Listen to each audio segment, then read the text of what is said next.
8 de la mañana con 7 minutos, las 8 con 7. Mi querido Arturo Argente, ¿cómo estás?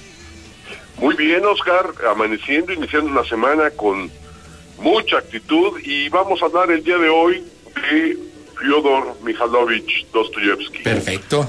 Quien fue uno de los principales escritores de la Rusia zarista y cuya literatura explora la psicología humana en el complejo contexto político, social y espiritual de la sociedad rusa de la segunda mitad del siglo XIX.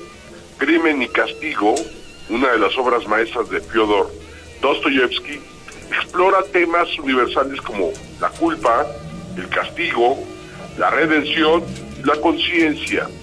Y es una reflexión profunda sobre la condición humana que se encuentra invadida por la pobreza y la desesperación que empujan a los personajes hacia decisiones extremas.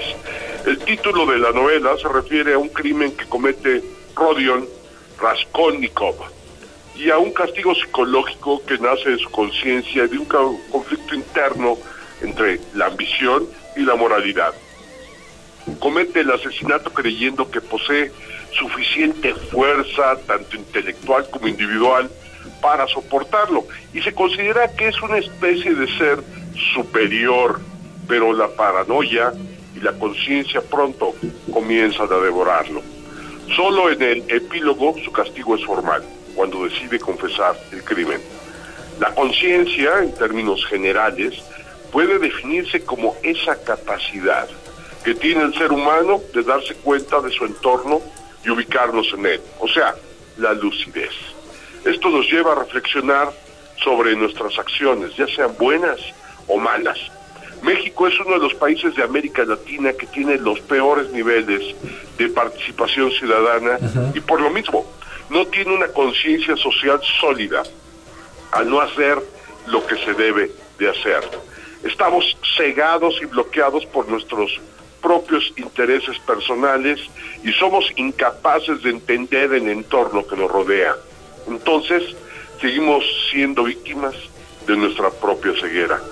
Es importante, Oscar, auditorio, consolidar una conciencia organizada para derrocar los espacios de privilegio de la clase política. Tenemos una clase política que en su mayoría es corrupta, negligente, frívola, que se ha adueñado del espacio público.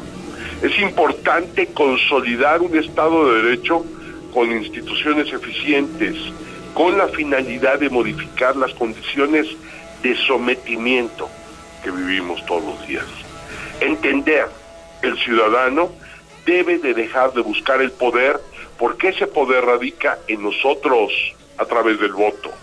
Provoquemos una revolución de conciencia que genere en nosotros los ciudadanos la capacidad de entender el entorno en el que vivimos y la manera en que podemos interactuar para cambiar en pro de un beneficio colectivo. Crimen y Castigo es posiblemente la obra más exitosa de Dostoyevsky y nos plantea la importancia de plantear el problema de la conciencia y la culpa.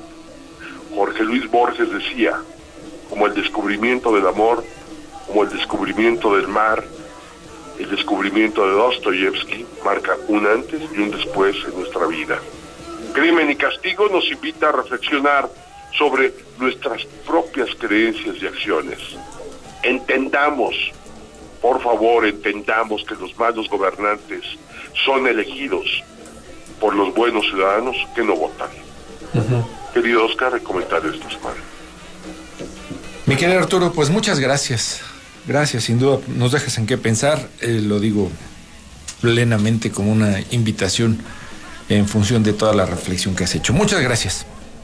A ti, Oscar, les mando un abrazo, que tengan un excelente inicio de semana y que todos sus sueños y anhelos se vuelvan realidad. Nos vemos la próxima semana y no dejemos ir a votar. Exactamente, ya lo estaremos platicando.